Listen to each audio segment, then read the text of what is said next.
बताइए कि 2016 से आप भारत से बाहर हैं और मैं आपका एक और इंटरव्यू देख रहा था, उसमें आपने लफ्ज़ इस्तेमाल किया कि हिजरत की आपने।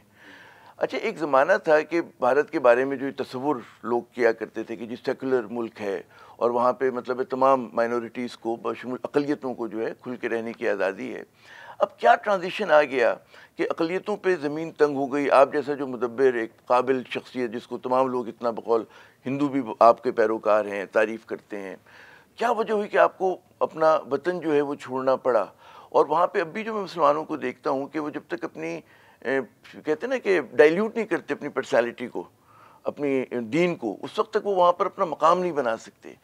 क्यों इतनी बड़ी तब्दीली आ गई भारत में? आप देखेंगे हिंदुस्तान की हिस्ट्री है कि हिंदू और मुस्लिम हमेशा साथ में रहे, ये तारीख है। आप देखेंगे 100 साल 200 साल 500 साल पहले मुसलमान जो होता था राजा, उसके अक्सर हिंदू होते थे मिनिस्टर, सिपा सालार हिंदू होता था। हिंदू राजा है, उसका सिपा सालार मुसलमान। कभी ये नहीं होता था अरे मैं हिंदू हूँ, मेरा सिपा सालार मुसलमान है तो मुझे खौफ होगा या मुसलमान है, क्योंकि उस टाइम दीन का भेदभाव था नहीं। तो मुस्लिम कर रहा है, हिंदू कर रहा है। ये ब्रिटिशर्स ने आके हिंदुस्तान पे जब रूल किया, उनकी पॉलिसी थी डिवाइड एंड रूल, और उनने डिवाइड किया, ना ही मुसलमान हिंदू को करा, हमारे हिंदुस्तान देश को भी टुकड़े कर ली। अभी आप देखेंगे कि ये पॉलिसी से हिंदुस्तान का नुकसान हो।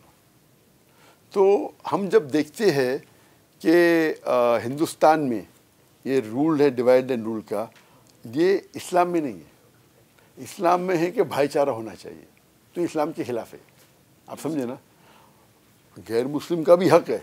अगर मुस्लिम इस्लामिक शरीयत में अगर गैर मुस्लिम में तस्लीम करता है कि आप मेरे हाकिम हैं और जिज़िया देता है, आपका फ़र्ज़ होता है उसको प्रोटेक्ट करें। तो ये जो मामला कब बदला, जब मोदी रूल में आए 2014 में। 2014 में जब मोदी पावर में आए तो ये प्रॉब्लम शुरू हुआ। 14 में नहीं, 14 में है फिर, और काफ़ी मेजॉरिटी से है बीजेपी। उसके पहले बीजेपी के थे रूलर्स, अडवाणी थे, वाजपेयी थे, वो इतने ख़राब नहीं थे। आप समझे ना, मुसलमान को तकलीफ नहीं होती थी, इधर बहुत थोड़ा बहुत ठीक है, वो हर रूल में होती। लेकिन इनकी पॉलिसी थी डिवाइड, जितना नफरत पैदा करो उतना वोट बैंक में जीतेंगे। गुजरात में हज़ारों मुसलमान को कत्ल किया, स्टेट स्पॉन्सर्ड, उस पर केस हुए लेकिन वो कंट्रोल करने लगा सब कुछ, और उससे उसकी पॉपुलैरिटी बढ़ी। तो उसकी पॉलिसी थी। और मैं एक इंटरव्यू लिया, एकदम अजीम शख्सियत थी, उसका नाम नहीं लूँगा मैं। तो इंटरव्यू के पहले, और उसका मेन था कि प्राइम मिनिस्टर, प्रेसिडेंट, सेलिब्रिटीज के इंटरव्यू, तो मेरा इंटरव्यू लेने आया। तो उसने कहा जब मैं लास्ट टाइम वाजपेयी और मोदी के इंटरव्यू ले रहा था, ये वो प्राइम मिनिस्टर बनने के पहले, जब गुजरात की राइट्स हुए, उसने कहा कि मोदी मुझे कह रहा था कि वाजपेयी ने क्या किया आपने, हज़ारों मुसलमान को मारे, ये तो मेरा मकसद है क्या सत्ता में आना। एक बार आ गया, मुझे अगर 5 टाइम चौराहे पे नमाज पढ़ने लगे सत्ता में आने के लिए, पॉलिटिक्स में करूँगा। तो उसका ऑब्जेक्टिव था टू बिकम प्राइम मिनिस्टर, बन गया। आप समझे ना।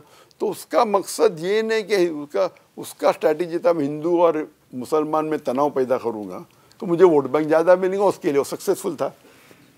तो पहले इलेक्शन में 2014 में था, 2019 में और सक्सेस है।